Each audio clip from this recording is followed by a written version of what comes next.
जिस तरह से आज हम आईपीओ की जो मार्केट देख रहे हैं, ये दिखता है कि 100% रिटर्न, 70% रिटर्न, 80% रिटर्न, मतलब बहुत बड़े बड़े रिटर्न्स लिस्टिंग पे हर एक आईपीओ में इन्वेस्टर्स जिनके शेयर्स लगते हैं उनको मिलता है। काफ़ी इश्यूज बहुत सारी बार ओवर सब्सक्राइब भी होते हैं। तो अब तो एक ऐसा हो गया है कि एक आईपीओ एक लॉटरी बन गया है कि अगर आपकी लॉटरी लग गई तो आपके पैसे डबल हो जाएंगे।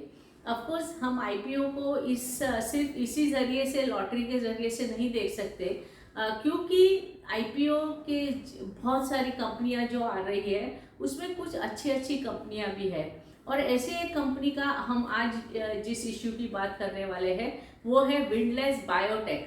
अभी ये एक विंडलेस एक ऐसी कंपनी है कि जो कॉन्ट्रैक्ट मैन्युफैक्चरिंग करती है, मतलब कि और कंपनियां जो हमारे देश की टॉप 10 फार्मास्यूटिकल कंपनीज है, जैसे कि फाइजर है, सनोफी है वगैरह, ये सारी कंपनियों का जो प्रोडक्शन का काम है ये कंपनी करके देती है और बाद में बड़ी बड़ी कंपनियां अपने लेवल में ये सारे प्रोडक्ट्स बेचती है।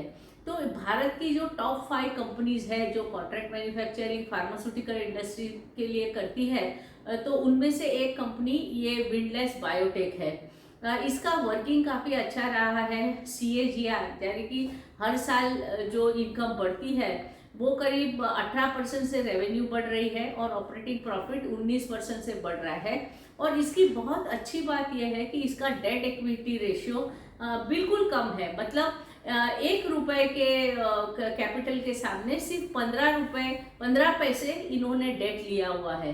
तो आजकल हम बहुत सारी बैलेंस शीट्स ऐसी देखते हैं कि जहाँ पे कंपनियां बहुत सारे कर्जा लेती है और फिर जब टाइम खराब आता है तो उसका इंटरेस्ट का जो सर्विसिंग का बर्डन है, इसमें कई कंपनियां बंद हो जाती है।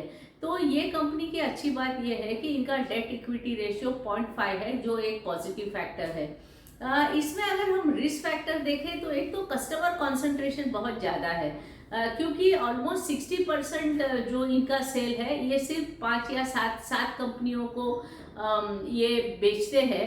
ऑफ कोर्स ये इनका एक वॉल्यूम गेम है, बड़ी बड़ी कंपनियों को इनका माल जाता है। तो अगर बड़ी कंपनियां अगर अच्छी इंटरनेशनल कंपनीज इनका माल ले तो इसके आगे ये शायद जाना नहीं चाहते। तो एक कंसंट्रेशन वाली बात है, लेकिन कंसंट्रेशन बहुत बड़ी कंपनियों में है।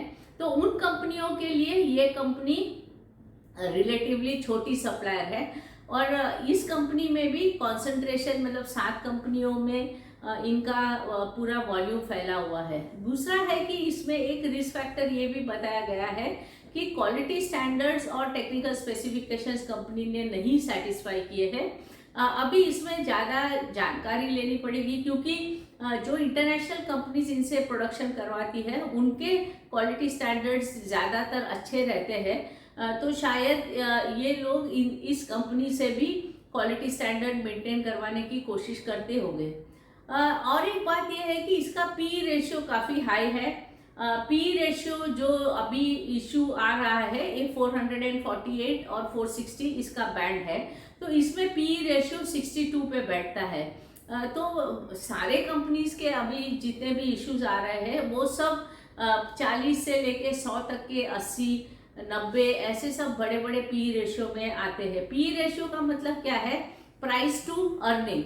मतलब अगर 1 रुपए की कंपनी को कमाई है तो इसके सामने इसका भाव 90 रुपया है। तो मतलब ये नॉर्मली ट्रेडिशनली हम ये मानते थे कि 12, 15, 17, 20 ये पी रेशियो, थोड़े 20 तो उसको हम हाई मानते हैं, 15, 17 ये एक रीजनेबल पी रेशियो है। लेकिन अगर हम फ्यूचर अर्निंग्स डिस्काउंट करें तो लोगों का मानना है कि, या इस कंपनी का भी मानना होगा कि उनकी प्रॉफिटेबिलिटी बढ़ती जाएगी तो फ्यूचर अर्निंग्स में पी रेशियो कम होंगे।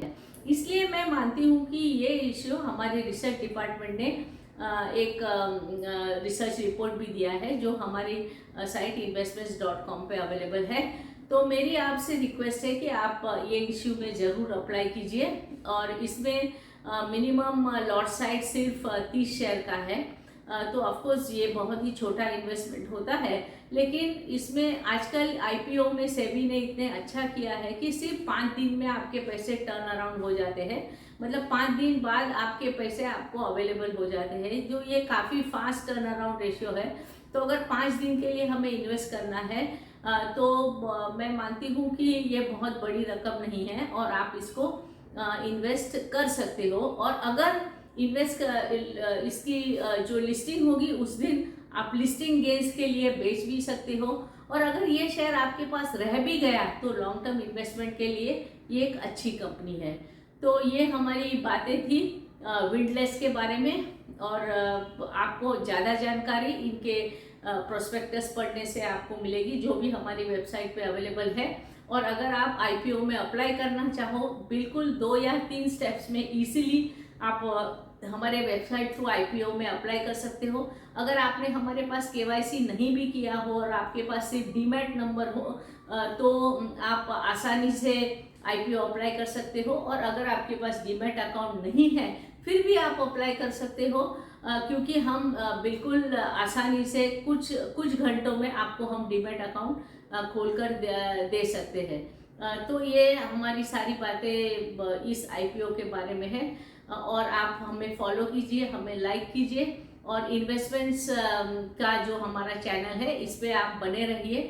तो अलग अलग मार्केट के बारे में हम आपको जानकारी देते रहेंगे। धन्यवाद।